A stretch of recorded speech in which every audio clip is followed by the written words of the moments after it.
play there. There you see him just tanking it. Unfortunately, he's about to get popped.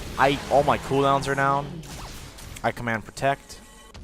Or command attack, I apologize. And now I'm out of mana, unfortunately. So, yeah. Only bad problem there is my cooldowns were just long enough that I didn't quite have the command protect again to protect against the TF. But it's okay. Here you see me kind of back off a little bit, take it easy. I'm just kind of chucking the ball out there.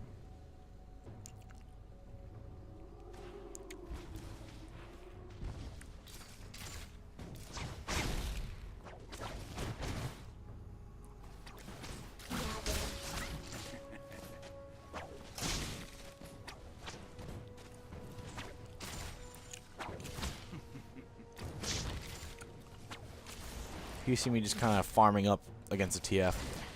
As a support, I'm trying not to take too much farm, but obviously once the damage leaves the lane, I do let them, I end up trying to farm out. But while he's there, I try to make sure that he gets a large portion of the farm.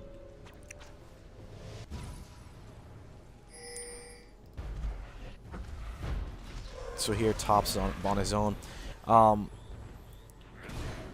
The lane combo at top's not too crazy. Here we see, I think he does get the kill on this one. Maybe he gets the Q get dodged or something. But no, he does get the kill. Yeah.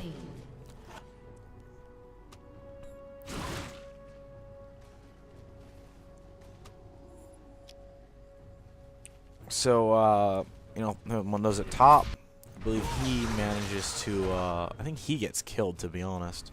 Or maybe not, maybe he just gets away. Here TF's at mid. You see me starting to run. I think I command dissonance. Oh, no, I ward drop. I notice TF, so I immediately start running. I command dissonance. Gives you a really nice speed boost, so it can help you get between lanes. And the reason I really like her is it means that she can have an easy time kind of running around planting wards for her team. Because this is one of my first games with her, I bought Boots of Swiftness for this move speed. I probably would not buy Boots of Swiftness in a normal game. There's the flash out. Unfortunately, I was a bit slow with the ult. You see the command attack to the side. I command protect through to myself. Here, now I'm going to go up because of the Pantheon calls 3 top. So I immediately start running. I think I command dissonance at a certain point here. Yeah. I start running up. I command dissonance when I get a reasonable distance, TF's making a bit of an appearance. I get snagged by accident. My bad for stepping back into it. He catches the fiddles.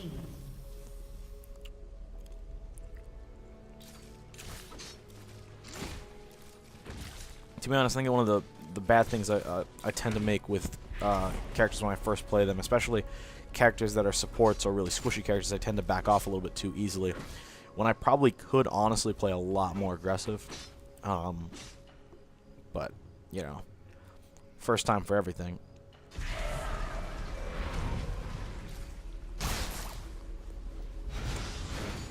Here I wasn't really sure what the Poppy was trying to do by ulting there. It was a bit of an early ult. The fact that the Morgana had really decent health meant that she could easily keep the spell shield going and kind of hang out. Poppy's asking about my ult in this particular situation. I don't have it because naturally I tried to use it on the TF and it didn't quite work. Here you see me drop my protect on Poppy because she ended up standing in her move for too long. The move speed reduction just slows down the opposing team just a little bit. There we see Poppy rounding the corner. TF's getting hit, but I do throw protect on the Pantheon to try and help him out. He just gets away. Poppy's hanging, but I think she managed to slip away too. Honestly, this is kind of a bad position fight for us. One thing that makes it pretty bad is, honestly, Pantheon's about midway with his health. He does have a BF sword, which definitely adds to his damage really, really well. and can definitely change the fight a bit. However, to be completely honest, the reason we have 3 top stacked like this is mostly because we wanted to make sure that it was fairly even. Oh, there we see TF spotting. Unfortunately, I think he tried to ult to get away from our cannon.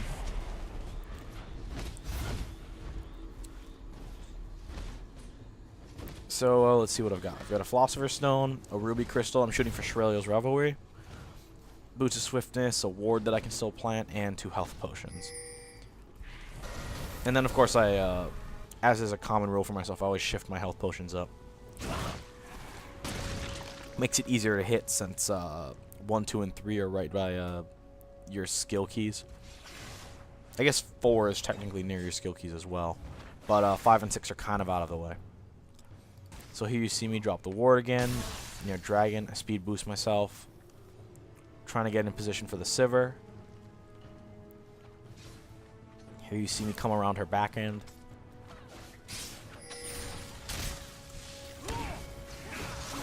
There's the stun that misses, unfortunately. I command protect the Pantheon. Speed boost him a little. Unfortunately, he stands still for a second, which, not the best play in the world. There we see, I think they managed to take this. They managed to take side lane.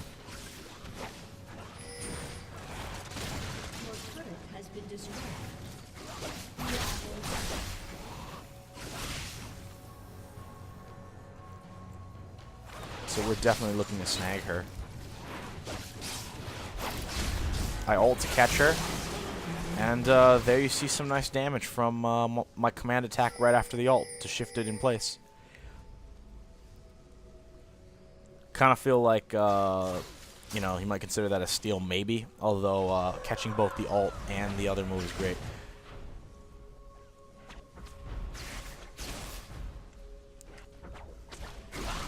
I think the biggest weakness of Orianna in terms of CCs is definitely the silence. She can't really do anything to help herself or her team. When she's stunned, of course, that's terrible, but definitely with any caster, one of the other terrible stuns is the silence. Although snares with her aren't so terrible. Here you see Mundo kind of starting to take the tower. So, yeah, he takes it. I start running down as fast as I can, trying to make sure that I can save this tower, basically.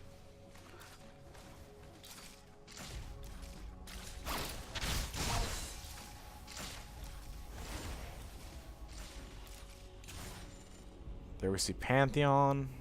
Let's see. Yeah, at this point, I grant a 30% move speed increase. I think it gets up to a...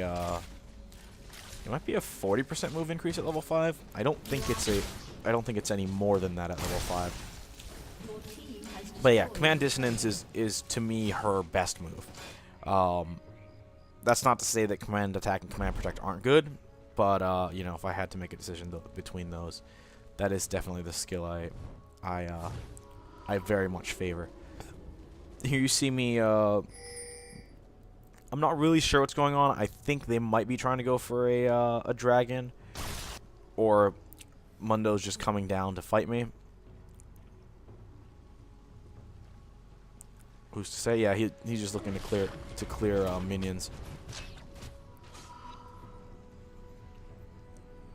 But I have a reasonable amount of money, so I do go back because I figure I can pick up a couple things before the next fight. So I pick up Shirelio's Revelry. Reverie? Sorry. I, for some reason, say it really wrong every time. I slip an L in there. So looks like there's a bit of a mid-fight. So one of the things that kept happening in this game that you'll see that we do pretty badly is we over-aggressively fight at mid, which wasn't great because of the fact that their team kept trying to cheat the side lanes and just try to snag our bottom lane. And realistically, a very, very good team could have stopped us and basically, you know, stolen our bottom lane, completely destroyed us that way. But the person that kept trying to snag our side lane is the Mundo. And actually, you'll see his build, you know, he goes for high damage items.